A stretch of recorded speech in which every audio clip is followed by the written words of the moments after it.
Ukraine's Zelensky wants to speed things up concerning what's happening in Ukraine.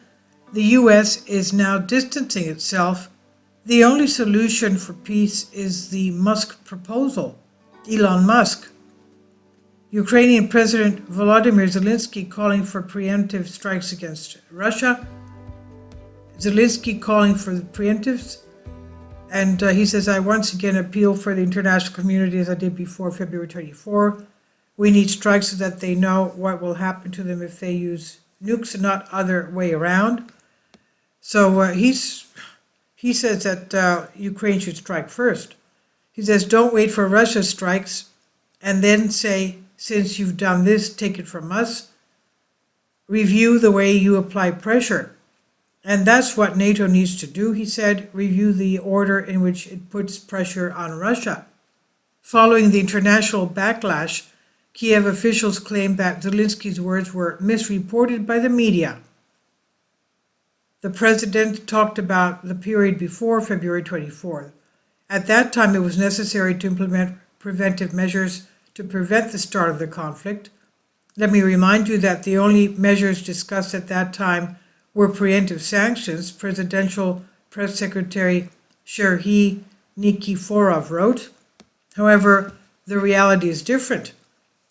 At the time, Zelensky urged members of the international community to strike Russia so that it would not repeat what he considers a mistake of the pre-war era. In any case, Zelensky made a blunder, but a repeated blunder, as it is Kiev's consistent policy choice and pursuit to involve the West in this conflict. It's recalled that top officials in Kiev, even Zelensky, have been pleading with Washington for months to impose a no-fly zone over Ukraine, a move that would almost certainly drag the United States into war with Russia. And the Ukrainian government continues to demand the country's immediate NATO membership, which would likely oblige the alliance to intervene on the ground in Ukraine against Russian forces. The difference in Washington is worth noting that Zelensky's call for preemptive strike in Russia comes after a New York Times report said the death of Russian journalist Daria Dugina was orchestrated by the Ukrainian government.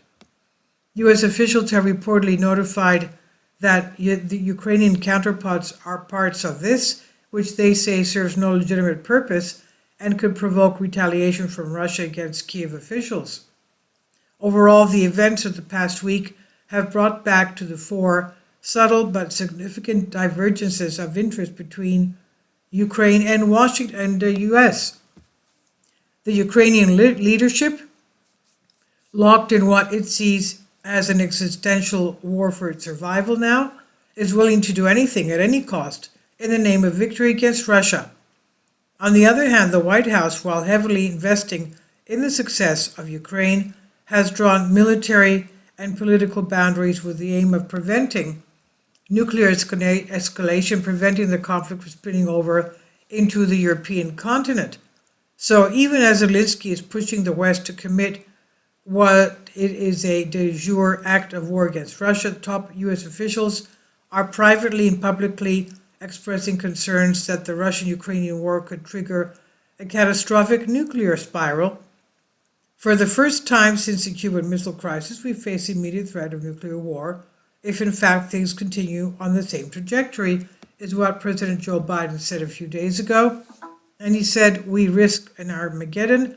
Moscow could use nuclear weapons to regain the upper hand.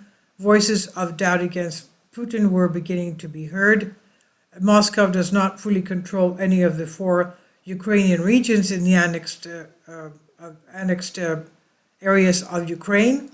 Ukrainian offensives on the east and south have been partially successful, gradually pushing back Russian forces.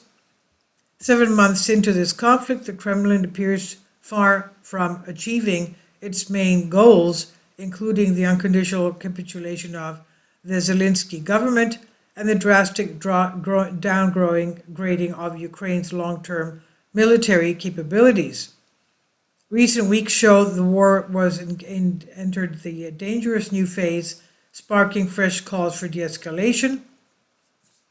It's time to step back from the brink, UN Secretary General Guterres said in remarks condemning Russia's annexation plans.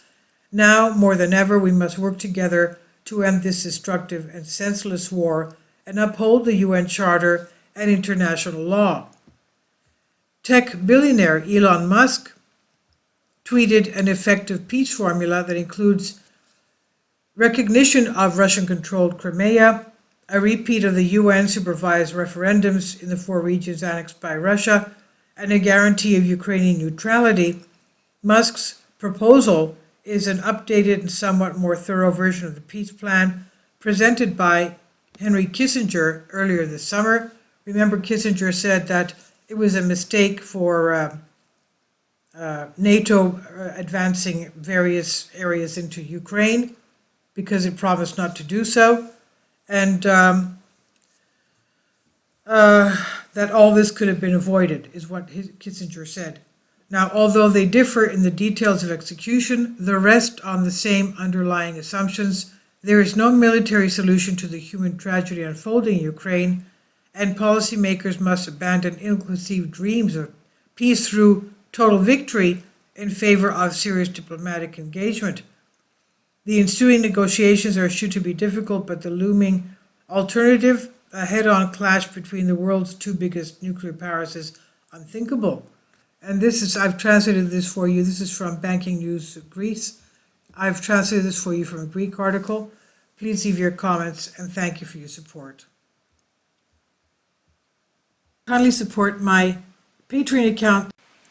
The daily posts are 5 videos daily, and they are totally different from what I have on my YouTube channel. Thank you so much for your support, and that you find all my content so interesting. You'll find the Patreon account details in the description box below.